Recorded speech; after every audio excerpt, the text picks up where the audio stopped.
Benjamin Franklin famously said, "In this world, nothing is certain except death and taxes." If he were alive today, he would probably have also included artificial intelligence.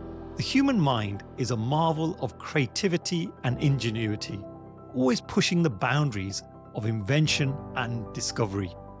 Throughout history, each leap forward has been met with a mixture of awe and often apprehension. Our hunting instincts trigger our fight or flight alarm bells within the mind. Consider Socrates, who in ancient Greece feared that the advent of writing would erode our memory, making us lazy when it came to learning new things.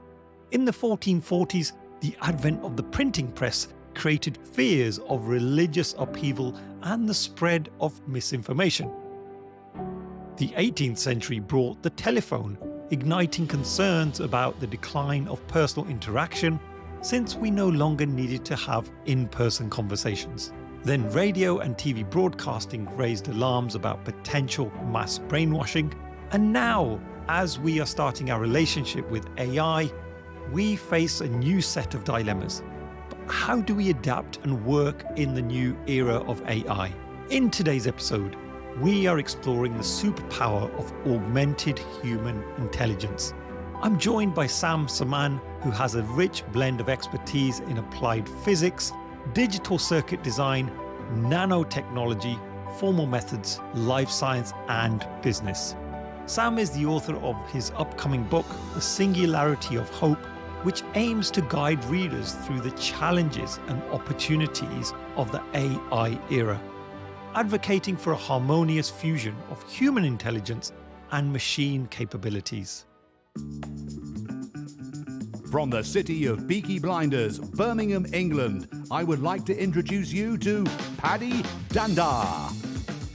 As the world becomes more automated and the robots take over, it's imperative that we build the right human skills for the future. So pull up a chair, grab a samosa or two, and make yourself very uncomfortable. Whenever I talk about AI with people generally, there's a bit of a fear factor, thinking, well, is this thing going to take over everything I do today and what's going to be the future for me? But you have a slightly different perspective, so I'd love to explore that more. When the spell checker come in, nobody think of it as an act of supremacy for the machine.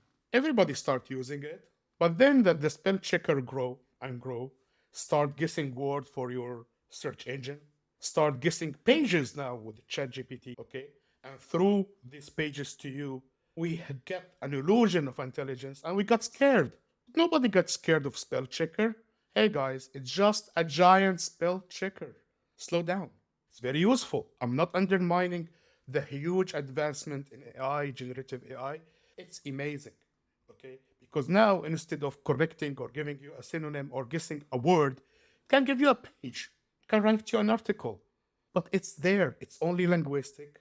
It's only there. And it's not really intelligent. It's casting an illusion of intelligence. It's a huge data structure, great research algorithm, okay? Very smartly done. Instead of telling you, hey, we are putting the data in the data structure, as they used to say, they call it now learning algorithm. Fine. They call it deep learning. Great. Use the term that you like to use. But it's not the way we work as a human at all. It's not intelligent, really. Just giant spell checker. Slow down, guys. And so why do they call it artificial intelligence? Because that word intelligence is quite a loaded term. As soon as someone says, I'm intelligent, you have all of these preconceived emotions coming to your mind about what that person might be like. Now, when we say something is intelligent, like technology, that again creates that trigger of thought as well. So the word artificial intelligence started long time ago. If you go to the literature, when we start doing computers, people thought it's artificial intelligence. And we start talking about machine being smart. It's not new. What's new today is really how advanced this AI looks like and how it casts illusion. I give a small story in my book just to be fun. I tell the story of a young boy called Aaron in the 90s, learned to program, and then he was like 11 years old, young, he's living with a grandma. He wanted to impress his grandma. Wrote a small script on the computer and told her, "Come on, the computer is alive. He's my new friend." He fooled the grandma. The grandma was impressed. "Oh, really? He is alive. Oh my God." Okay. Now Aaron is not 11 years old. He's in his 40s. He's a data engineer or scientist. And he's not fooling his grandma anymore. He's fooling the whole world. And the script is not the small one. It's what we call maybe ChatGPT. I don't know. Okay. So we call it intelligent because it has a kind of intelligence, which is linguistic intelligence, computational intelligence, like in the calculator. And it's fast and we cannot beat it. Like in terms of human intelligence in this domain, narrow domain, we cannot beat it. But let's go back. Human intelligence is much more than that. We have emotional intelligence. We have what we call our real superpower, intuition. And intuition is something that we didn't figure out in programming. We don't know how to program intuition. Okay? Intuition is really somehow a superpower very difficultly coded in our brain that we don't know how it works really. Okay? There is also its variance, like gut feeling, educated guess. Oh my God, it's intuition plus education. And that's a great. You go to, I don't know, an educated engineer and he will guess something and will tell you it's that. And he doesn't know how he figured it out. He cannot replicate this magical algorithm. It's a real superpower. And this the machine not only cannot do, it will not do in the near future because nobody is working on it at least. Nobody is accepting the truth that we don't know how to code intuition. It's not a question of computing power. It's not a question, okay, tomorrow I will have 10 times computing power, so I will figure out intuition. Good. That's wishful thinking. It will not happen like this. You need at least to know how it works. We don't know. Okay? That's not underestimating the great progress and how useful generative AI is to our life. And it's a must do. It's not something to take it easy. It will change the world. But it's the same level how internet changed the world 35 years ago, how the mobile phone changed our world 15 years ago. And now we have AI that will accelerate this in a huge way. Yes, but we don't need to fear it. We need to embrace it. It is intelligent, but very narrow intelligence. And the good news, it can augment our intelligence. Because if we combine it with our human intelligence, it will be huge. Let me tell you something. The problem is not it's not that the machine becomes human-like. The problem is how humanity were acting like machine in the last 50 years. We are asking everyone to follow rules, SOP, right? Standard operating procedure, systematic. That was the problem. So the wonderful thing with now, the machine will take over the systematic, the routine, the stuff that are repetitive, and it will give us back our humanity, being creative, being emotional, empathy, gut feeling, being human again. That would be wonderful. It's a chance. We need to embrace it. Oh, I love that perspective because just thinking back and reflecting on what you've just said there, absolutely agree. During the lockdowns and everything else that was going on in the past, we were regimental in what we could and couldn't do. But if we think about even work, I was saying this to a colleague recently. I was like, why do we have to work 5 days a week?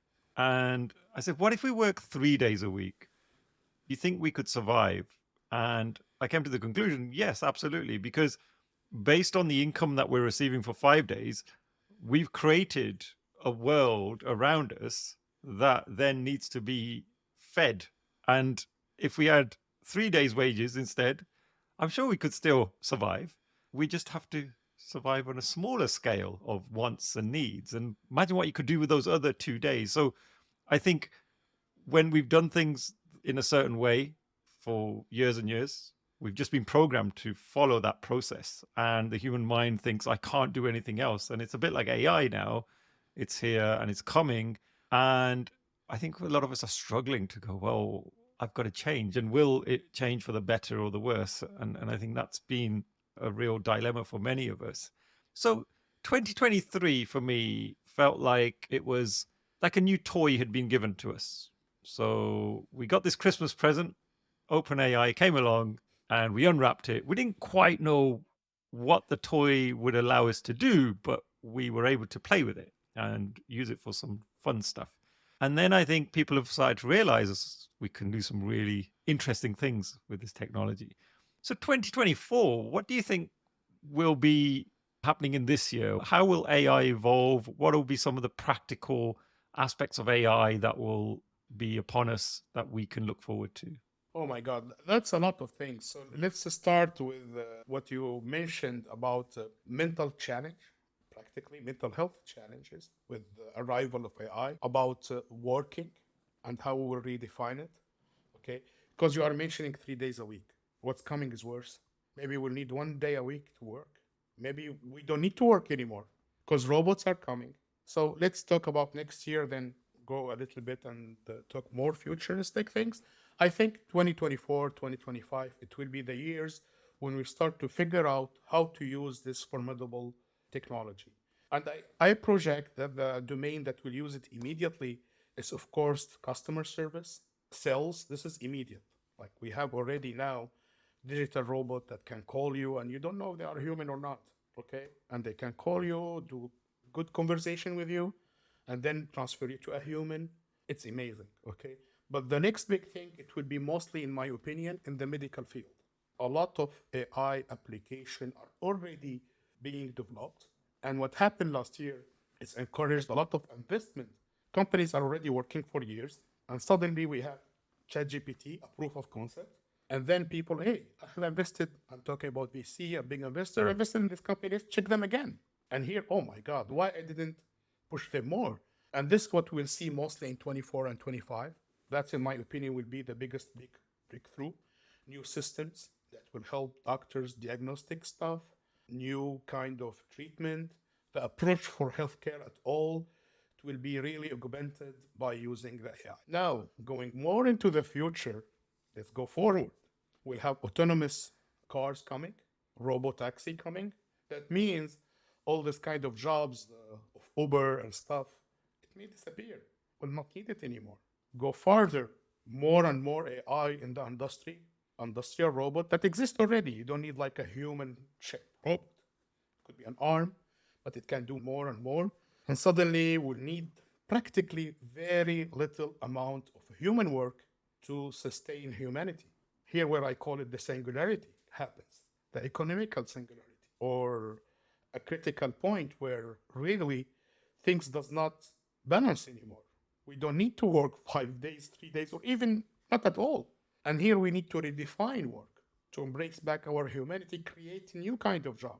Go back to the community, going back to being human. Art is a lot of things to do in it, entertaining, thinking, breaking barriers, because with this capacity, we can do projects that we never imagined could be happening. Because now it will cost you much less to do huge projects. The machine will be working with a lot of challenges, of course, because we need to create this new job. And honestly, our system is always working slowly. We wait until the problem happens. And in this time, it's our chance to do the opposite, start acting before, anticipating. The robots are coming. We don't need to be afraid of them. We need to embrace this technology and use it for our advantage. And maybe, as you said, not only 3 days a week, maybe one would be enough. And it's not sarcasm. It's coming. It's a matter of not 10 years, maybe 7. And do you think AI is going to make us lazy as a species? Oh my God. That's very dangerous. I call it in my book the obesity of the Right. brain. Industrial revolution brought, I'm not talking about individual here, I'm talking about the society, brought to us the concept of obesity. Because before it, people used to do physical work to sustain humanity. You go and you work hard, and there is no place for obesity in the society unless you are very rich or very powerful kings. And it was duplicated in the art. You used to see kings fat, all other people not. With industrial revolution, obesity become a problem in the society. Okay. Now with the AI, I call it the obesity of the brain, is when we start relying on AI. We don't want to be creative. Okay, it's giving us bad quality of writing. That's fine. It gives me a repetitive job. That's fine. I don't want to be creative anymore. That's very dangerous. So it's the obesity of the brain this time, not the brain that become fat, but it becomes somehow inactive. And it's very dangerous. Someone told me about that movie called Wall-E, when we see people practically doing nothing. everything is automated. So this is a real danger. But I'm hopeful. I think if we embrace our humanity, we are in our nature creative and all kind of creativity. I'm not talking only about art or entertainment or writing, any kind of creativity, interaction, working together, empathy, taking care of each other. We are social beings. We like to be around with people. And here it's a chance to embrace our humanity back. But we need to be aware that there is a danger of obesity of the brain. Yes, it's coming, unfortunately. And so if someone's sat at home, and I have these thoughts as well a lot of the time, thinking we're at this turning point, really, it's a bit of a tipping point, I think you mentioned as well, that we can see something's going to happen. The jobs are going to change. We might work less. All of these things are just on the horizon, but they're not quite here just yet because things are still evolving. How can I best prepare myself as a professional? What would be some of your advice and recommendations for people who are in that mindset right now, who are hungry to change, who are proactive and want to embrace this new technology? What are some of the things that we could do to prepare ourselves? First of all, we need to do continuous learning, of course. It's one of our secret weapon to, let's call it, defeat the obesity of the brain. Okay. And also having trust our superpowers, that is intuition, empathy, and love. I talk in the book about a method, I call it HAYA, human AI augmentation. And it's an intuitive way to use the new technology. And I will give an example with ChatGPT, and this is anyone can practice this method in their own, let's call it domain. I will give a small example of an educator want to prepare courses for the kids, for example. So we start with intuition and educated guess. This person love what she or he is doing. So we start by giving a concept to the machine. This is what I want to do. Propose to me stuff. And then the machine, of course, ChatGPT will go through all the learning stuff they have in their giant structure and propose things. Here, the educator will use two human capability, love and educated guess. Educated guess is practically our intuition blended with our education. It's a huge superpower, and no machine can replicate. We don't know how to replicate it. So the person will go check what the machine give it to him. Don't trust the machine. Use your power. This is I love. This is I don't love. Go. This is I want. This is I don't want. This is critical. This is I want. Then you add more question interaction to the machine. And then the machine will know and give you more choices. Again, you use your empathy, education, educated guess, love, and narrow what the machine is giving until you finish by a huge piece that really serve your purpose as an educator, because you know you're a student, you love your education job. So this blend between human intelligence augmented by the huge data that ChatGPT will give to you, and your selection and love and empathy will give you a big, let's call it, output that usually we could do it without the machine, but it will take us like weeks. Now, in a matter of an hour, you have what you used to do for a week. So I'm advising people to embrace the technology, but hey, don't trust it. Trust your intuition. Be human. Don't replicate the machine. Don't use it in a way, tell me what to do, and then take it and post it. No, this is wrong. This is wrong. This is, will have the obesity of the brain. And the magical things, once you start doing this, you will love the tool. I'll not be afraid anymore. You know, it will not replace what you can do. It will add to it. What will happen if we don't embrace it, someone else will do. So now it's a competition between humans. That's something else. So of course, if you don't go and embrace the technology and use it, someone else will do. Not necessarily your friend in UK or in US. Could be someone in India or China. Okay, because we are in a global world now. So the good things, let's compete as a human with empathy and love, of course, not with hate and envy. And let's, because these are also human characteristic, but anyway, let's concentrate on the positive here. And I think this is what we need to do. Embrace the technology, but believe in our humanity. And I think traditionally, well, if we look at the education system, we've been taught to find a thing that you want to be really good at and then study it deeply. So it could be medicine, it could be someone wants to be a lawyer. Going forward, do we really need to be experts in one thing like we have been traditionally? Is learning going to change? It must be. I don't know if we have the courage to do it quickly, but we have no option. Listen, 50 years ago, we have the calculators, and people got scared from it and didn't want to put it in the school and consider it cheating. Now I hear people talk about ChatGPT as cheating tool. No, it's not. It's just a tool. Computer is not a cheating tool. It's a tool you have. And of course, if the way we are constructing our education system is around accumulating knowledge, which is very wrong, then of course it's a cheating tool. But hey, we are in the era of internet and we don't need ChatGPT to know that. We already have a huge search engine like Google and Bing when you can look for data and find it quickly, okay? Anyway, you have seen it during the pandemic. Everyone become a doctor practically. They can Google the information and give it to you. So the education system has no choice but to evolve towards something useful for the generation to come.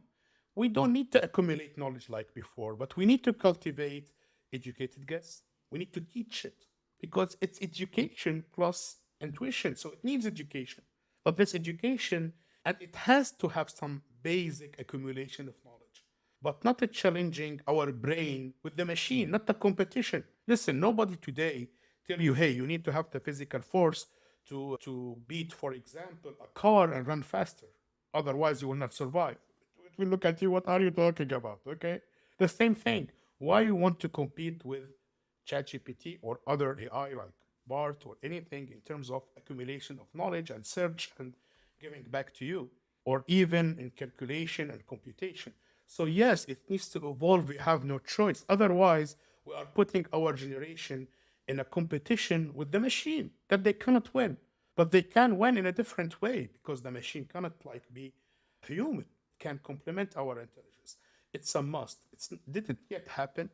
I hope we will have the courage and strength to do it quickly, not to waste the pretty minds that are in education right now in accumulating knowledge. So it will change. But going back to your example, and I loved your example, yes, we will need to cultivate love. Someone who loves to be an engineer, he needs to go engineering. Someone who loves to become a doctor, needs to become a doctor. The only way, we need to incorporate the tools inside the education. And of course, you don't need your doctor when you go to see him checking ChatGPT live. He needs to have basic knowledge. We need to teach educated guess. But at the same time, the machine will be with him. It's not a secret. Everybody is using it anyway. You know that.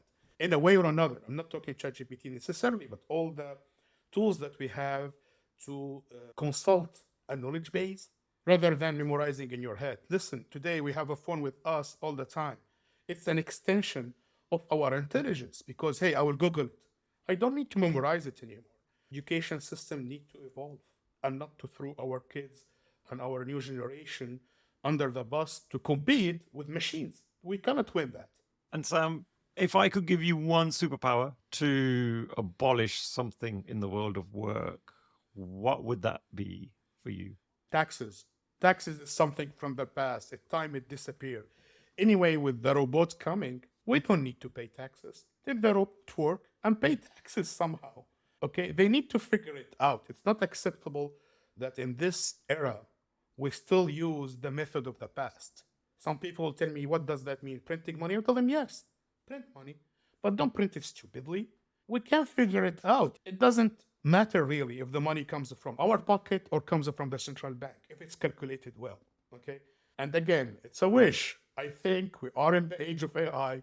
It's time that we use smart solutions to advance humanity. Taxes need to go. I hope that will happen in our lifetime. It does not need to continue like this. It does not make sense anymore.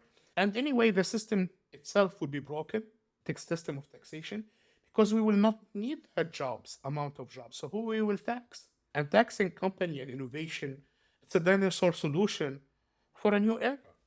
And instead of collecting money, collecting data, figure out how much to print. Because you don't want to print too much and get inflation, true. But they can figure it out. It's not that complex, especially with the AI time. Yeah, just ask AI how much money we should be printing. Yeah, there we go. Not that simple, but why not, right? We can do For it. sure, for sure. And Sam, as we approach the end of this episode, if people want to get more information and learn more about this particular topic, are there any resources that you would recommend for the listeners? Yes, I will advise them, of course, to learn from all sources possible. I have a website called sammane.com, Samane. I have inside it information about my upcoming book, The Singularity of Hope, Humanity Role in AI Dominant Future, but also courses for free. I have also a newsletter there called Trilixa. Trilixa is a newsletter that comes to your email daily with information and news about the technology, research, learning, analysis, and there is no ads there, nothing to buy, only purely education. You're my kind of guy, Sam. So I'll be subscribing straight after the episode myself. So I'm really looking forward to that. Thank for you. sure. And Sam, it's been a pleasure getting to know you over these last 30 to 40 minutes or so. I feel like time has flown. I wish we had more time. But yeah, I feel like there's a lot you've left us to ponder over, especially some of the dilemmas that we're thinking about right now. And I like your superpower of abolishing taxes. So I'm with you on that one. So Sam, thank you so much for joining me today. I appreciate really being on the show, appreciate it a lot, and looking forward to meet again. It's the end of another episode. Thank you so much for listening. Please do connect with me via LinkedIn and drop me a message and let me know your favorite takeaways from the episode. Also, don't forget to subscribe to the Superpower School newsletter so that you can be notified of all future episodes. Simply visit the website www.superpowers.school. Thank you once again.